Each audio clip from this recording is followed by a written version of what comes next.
Hey everybody, Qroo here. You know, whenever someone asks me how to translate a particular word from English into Spanish, I normally respond pretty quickly because, well, I've been doing this a while. For example, how do you say to sleep? Dormir. How do you say to look for? Buscar. Depending on the word they want translated, I may even give them a couple of options. For example, how do you say to understand? Comprender or entender. How do you say to walk? Andar or caminar. But there's one English verb that I cannot do that with, and that is the verb to get. This is not easily translated from English into Spanish, and the main reason is that we way overuse this verb in English. We use it in all kinds of contexts. It has different meanings. We use it in tons of sayings. So there is no single universal Spanish word that I can plug in every instance to translate to get. There's not even like a handful of them. There are a lot of them. It's best to kind of break it down by categories. So our first category is going to be to get, as in to obtain something. This one's pretty straightforward. I got two verbs I really like for this: obtener and conseguir. Did you get the job? Conseguiste el trabajo. Did you get the information? Obtuviste la información. In most cases, those two verbs are going to be pretty interchangeable. Next category we're going to look at is to get something, as in to receive. Like, I got the message, I got the mail, meaning it came to me, I received it. Got two good verbs for this. One of them is recibir, which means to receive, and the other one is actually llegar. Llegar means to arrive, but what people will say is whatever item arrived to me. Me llegó el mensaje. Like, the message arrived to me, meaning I got the message. ¿Recibiste el mensaje sobre lo que pasó ayer? Did you receive the message about what happened yesterday? Sí, me llegó hace 10 minutos. Yes, it arrived to me, meaning I got it 10 minutes ago. Our next category is to get something, as in to bring me something. You know, you're like, hey, can you get me the screwdriver over there? Hey, can you get me more napkins? Something like that. When you think about it, you're asking somebody to bring you something, so that's the verb we're going to be using most here, and that is traer. Traer is to bring.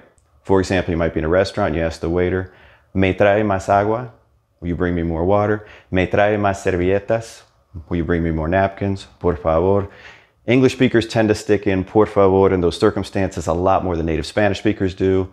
Whatever makes you feel happy. One thing you may have noticed about the sentence that I just said, it's in present tense. What it's literally saying is, you bring me more napkins. This is not in the imperative or command form. That would be like, tráeme más servilletas, like ordering them to bring you more. It's in the present tense. Spanish often uses the present tense to speak politely, like to politely request something.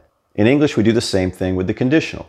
Would you bring me something? Now, if I translate a sentence like this into English, if I see it in Spanish and it's like, me trae más servilletas, por favor, whatever, I'm going to make it English because I'm interpreting. That's really what we're doing here.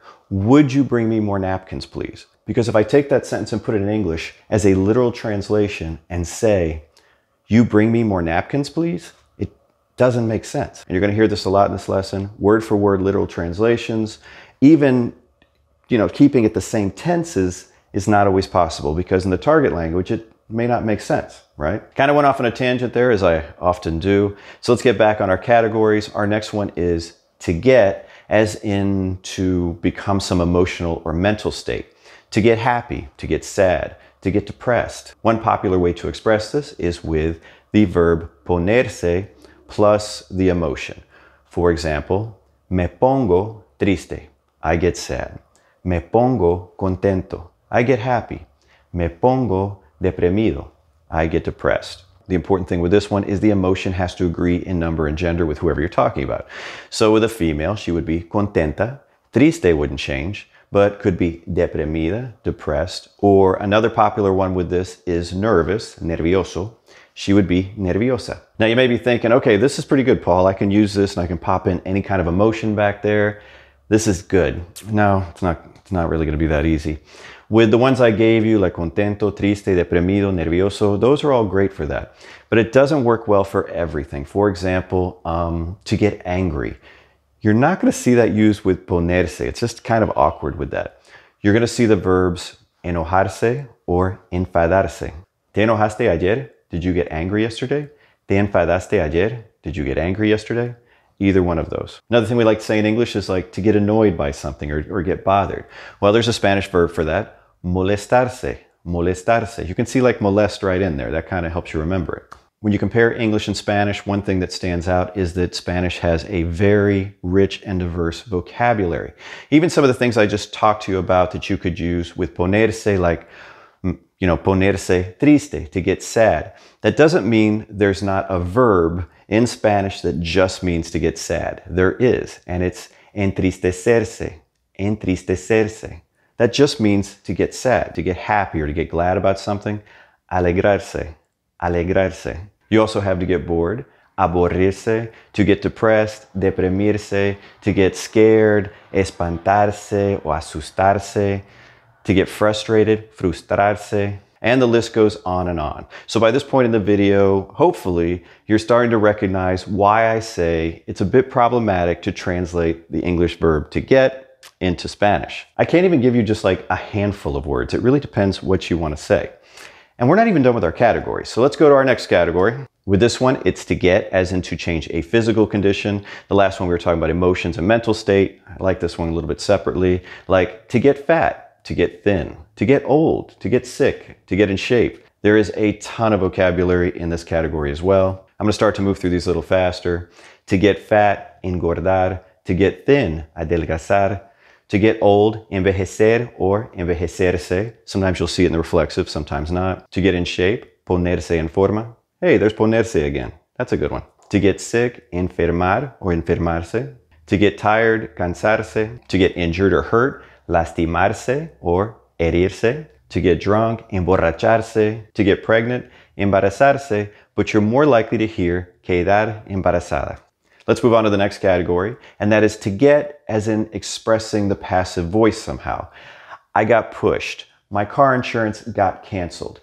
It's not saying who did those things, right? It's more the passive voice. Now, even in English, we can add who did those things, like I got pushed by my neighbor. My car insurance got canceled by the company. When you're translating sentences like that, there's a couple ways to do it. Some of them may fit in nicely into how we often express the passive voice in Spanish, and that is with the verb ser, to be, and the past participle. Fui empujado, I was pushed, por mi vecino, by my neighbor.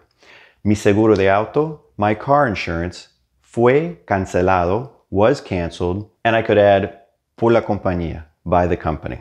That whole ser plus past participle construction mirrors English very well, and as a result, a lot of English speakers tend to overuse it. If you're translating sentences like the ones I just gave you, it's more commonly going to be done if you'll just change the sentences a little bit, you know? They're not as passive anymore, like me empujó mi vecino. My neighbor pushed me, or mi vecino me empujó. My neighbor pushed me. Now with the whole car insurance thing, you might hear something like me cancelaron el seguro de auto, meaning they. Who are they? Cancelaron, that's third person plural. They canceled my car insurance. In English, we do the same thing. We use they that way. They stole my bicycle. Even though it's probably just one person that stole your bicycle, we just use they. Do the same thing in Spanish. Me robaron la bicicleta, meaning they stole my bike. I don't know who they are, but my bike's gone. Now we're going to move on to the last category, and I'm just calling this my miscellaneous category, where I'm throwing everything else that didn't fit in something I already mentioned. And there are tons of different verbs here. For example, to get married, casarse, to get divorced, divorciarse, to get up, levantarse, to get dressed, vestirse. I could keep going on and on, but I don't think it's going to teach you any vocabulary. In fact, the purpose of this video was not to teach you all of this vocabulary. So don't go in the comments and go, Paul, you just went so fast and I couldn't write them all down. The purpose of the lesson is to show you that, translating to get can be problematic and why. Hopefully you got a couple things here and there to kind of help you along with that. But one of the main things I'd like you to take away from this is it's a perfect example of why it's often impossible to translate word for word from one language to another. And as you saw with like, me trae más agua, bring me more water, I would say in English, would you bring me more water? Sometimes we're not even talking about the same tenses. That's something that used to frustrate me when I first started learning Spanish, because I wanted it to fit my English more perfectly so I could translate that way. And it just didn't. I mean, sometimes things are easy, and like you see with to get, it's just not possible. So what I started doing is just changing my thinking. So instead of thinking of it as translation all the time, although I use that word, it was more of interpreting. what are the key ideas in this particular sentence, that I need to convey? What is the key information and ideas? And am I doing that in the target language? Now, in order to do that, sometimes I may have to use fewer words or more words, or perhaps an idiomatic expression like let the cat out of the bag or something like that. If you focus more on that instead of really on the structure, is the structure matching? Is that word the perfect equivalent of that word? Because that'll drive you nuts. It's going to get easier to communicate in Spanish.